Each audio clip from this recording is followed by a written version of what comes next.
많은 분들이 이렇게 말씀하십니다. 요즘은 그냥 나이가 들어서 그런 것 같아요.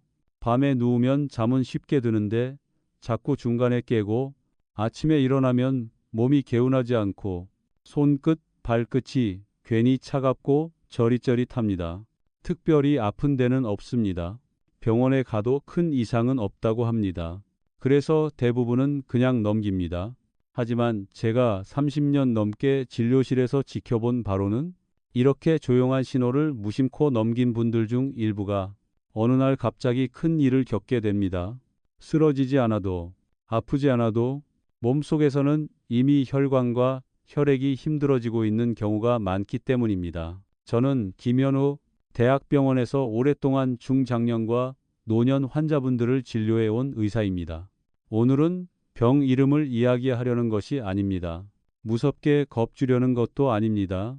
다만 많은 분들이 평생 모르고 지나가는 혈액과 혈관의 변화에 대해 아주 쉽게 생활 이야기로 풀어보려 합니다.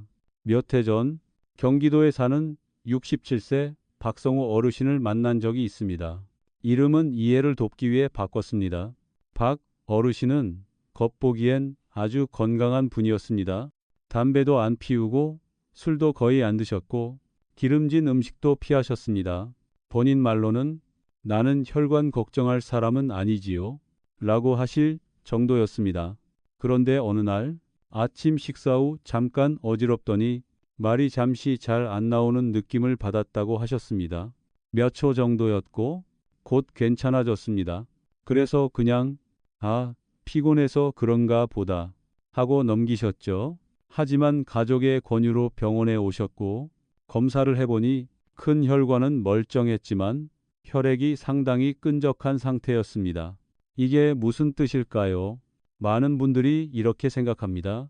혈관 문제는 기름진 음식을 많이 먹어서 생긴다. 반은 맞고 반은 틀립니다.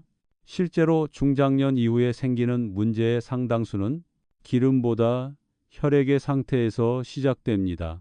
혈액이 묽고 잘 흐를 때는 괜찮습니다. 하지만 나이가 들수록 수분 섭취가 줄고 움직임이 줄고 몸이 자주 차가워지면 혈액은 서서히 진해지고 느려집니다. 마치 잘 흐르던 물이 조금씩 탁해지고 속도가 느려지는 것과 같습니다. 이 상태가 계속되면 혈액 속 성분들이 서로 달라붙기 쉬워지고 아주 작은 혈전, 즉 작은 덩어리들이 생기기 시작합니다. 이 작은 혈전이 무서운 이유는 아프지 않다는 것입니다. 신호가 거의 없습니다. 그래서 더 위험합니다. 박성호 어르신도 그랬습니다. 통증도 없었고 큰 병이 있다는 느낌도 없었습니다. 다만 요즘 들어 손발이 자주 차고 아침에 머리가 맑지 않고 오래 앉아 있다 일어나면 잠깐 어지러지란 느낌이 있었을 뿐입니다. 이걸 많은 분들이 나이 들면 다 그렇지 라고 넘깁니다. 하지만 저는 진료실에서 늘 이렇게 말씀드립니다. 나이 때문인 증상은 없습니다. 다만 나이가 들수록 더 잘 드러나는 신호가 있을 뿐입니다. 여기서 한 가지 많은 분들이 오해하는 습관이 있습니다.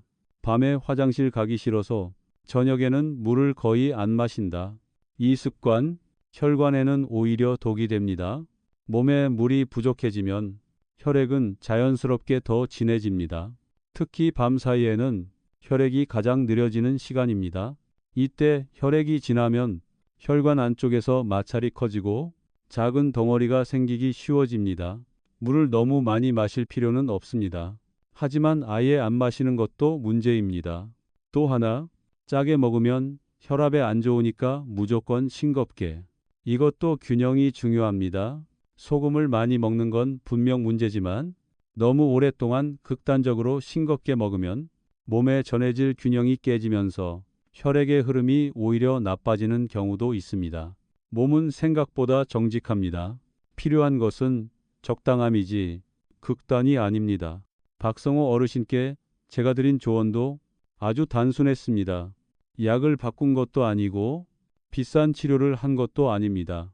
다만 생활을 조금만 조정했습니다. 물은 낮 동안 나눠서 한 번에 많이가 아니라 자주, 식후에는 10분이라도 천천히 움직이기. 저녁에는 몸을 차게 만드는 습관 줄이기, 그리고 무엇보다 내 몸의 신호를 무시하지 말 것.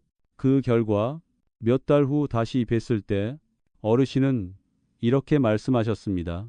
선생님, 요즘은 아침에 머리가 훨씬 맑아요.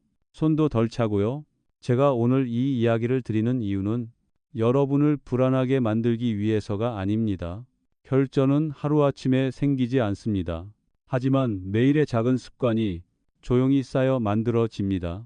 그리고 다행히도 매일의 작은 조정으로 충분히 늦추고 완화할 수 있습니다. 여기까지 들으시면서 혹시 이런 생각이 드셨다면 그건 아주 정상입니다. 나도 요즘 손발이 자주 저린데 아침에 머리가 무거운 게 그냥 나이 때문이 아닐 수도 있겠네. 만약 그렇다면 댓글에 숫자 1을 남겨주세요. 저와 같은 신호를 느낀 분들이 생각보다 많다는 걸 알게 되실 겁니다. 그리고 혈액을 더 끈적하게 만드는 의외의 생활 습관들을 더 자세히 알고 싶으시다면 댓글에 숫자 1을 남겨주세요. 다음 영상에서 아주 현실적인 이야기로 이어가겠습니다. 마지막으로 한 가지만 기억해 주세요. 혈관은 말이 없습니다. 혈액은 소리를 내지 않습니다. 그래서 우리가 먼저 신경 써 주지 않으면 몸은 참고 또 참다가 어느 순간 크게 신호를 보냅니다. 오늘부터 아주 작은 것 하나만이라도 조금만 바꿔 보시길 바랍니다. 그 작은 선택이 몇 년 뒤에 당신을 지켜줄 수 있습니다. 끝까지 들어주셔서 감사합니다. 다음 영상에서 다시 뵙겠습니다.